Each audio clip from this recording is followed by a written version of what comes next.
Selamat sore semuanya. Sore, Kak. Perkenalkan, nama saya Rosita Sintia Jaman. Di sini saya akan menjelaskan sedikit tentang karang gigi. Di sini saya menggunakan media ini audiovisual yang ditayangkan lewat televisi. Selamat menyaksikan. Karang gigi, dan apa itu? Karang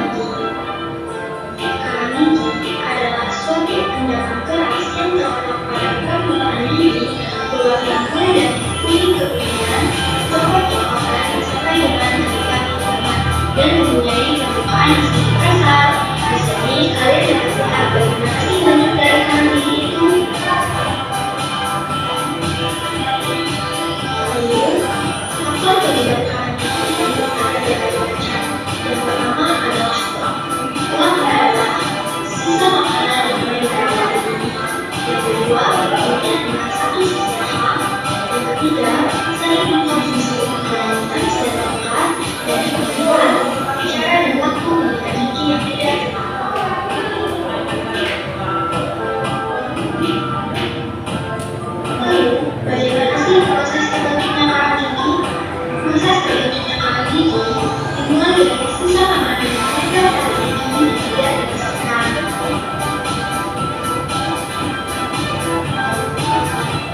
Kemudian, campuran air liur dan kuman dalam waktu 10 sampai 15 menit menjadi kuat, lalu lama-kelamaan akan menjadi karang gigi.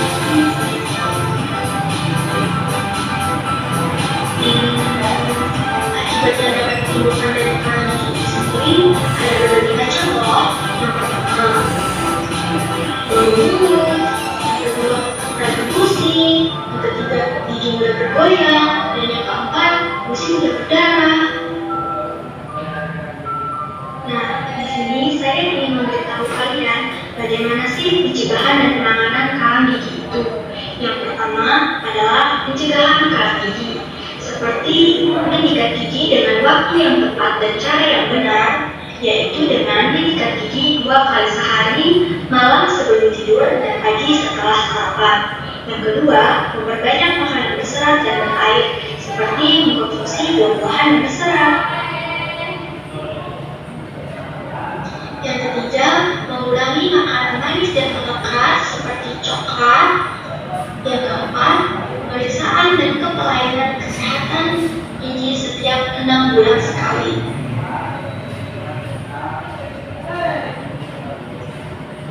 Lalu yang terakhir adalah bagaimana penanganan karang giginya, yaitu dengan melakukan scaling. Scaling adalah pemeriksaan kalkulus atau karang gigi, baik jenis supragingital kalkulus sampai bersih dengan alat yang dinamakan scaler, seperti terlihat pada gambar di bawah ini.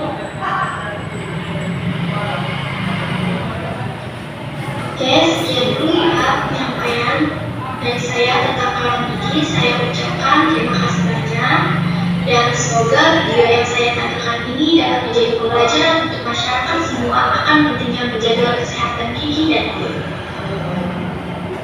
Oke, jadi baik teman-teman, di sini saya akan berikan sedikit apa yang saya sudah tayangkan di televisi tentang karang gigi.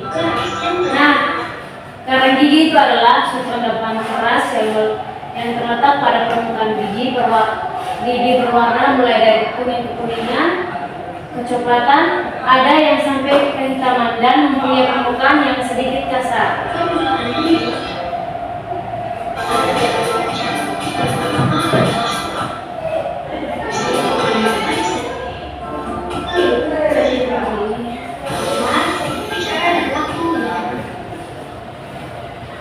Kemudian ada faktor penyebab dari karang gigi. Yang pertama itu plak. Nah, plak itu sendiri adalah sisa-sisa makanan yang melekat pada gigi. Kalau kita tidak menyikat gigi, jadi itu sisa-sisa makanan yang melengket akan melengket dan mengeras pada gigi. Yang kedua itu mengunyah dengan satu sisi. Jadi kalau kita mengunyah dengan satu sisi saja, kemudian kita tidak membersihkan dengan baik, sisa makanan tersebut akan menjadi karang gigi. Kemudian yang ketiga itu sering mengonsumsi makanan yang manis dan melekat atau lengket. Jadi kalau kita sering mengonsumsi makanan yang manis dan lengket, kemudian kita tidak membersihkan ini dengan baik dan benar, maka makanan yang manis dan lengket tersebut akan mengeras dan menjadi karang gigi. Bagaimana menjadi kamu dari makanan itu sendiri ada beberapa contoh.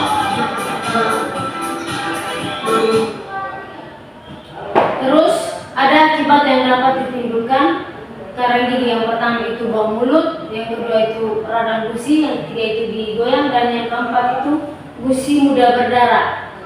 Nah, di sini saya ingin memberitahu kalian bagaimana dan cara yang benar, yaitu dengan menikmati buah-buahan yang berserat. Setelah itu ada pencegahan dan penanganan karang gigi. Nah, yang pertama itu menyikat gigi dengan waktu yang tepat dan cara yang benar, yaitu waktu yang tepat itu pagi sesudah makan dan malam sebelum tidur. Yang kedua itu memperbanyak makan berserat dan berair. Makanan yang berserat dan berair itu seperti makan sayur dan buah-buahan.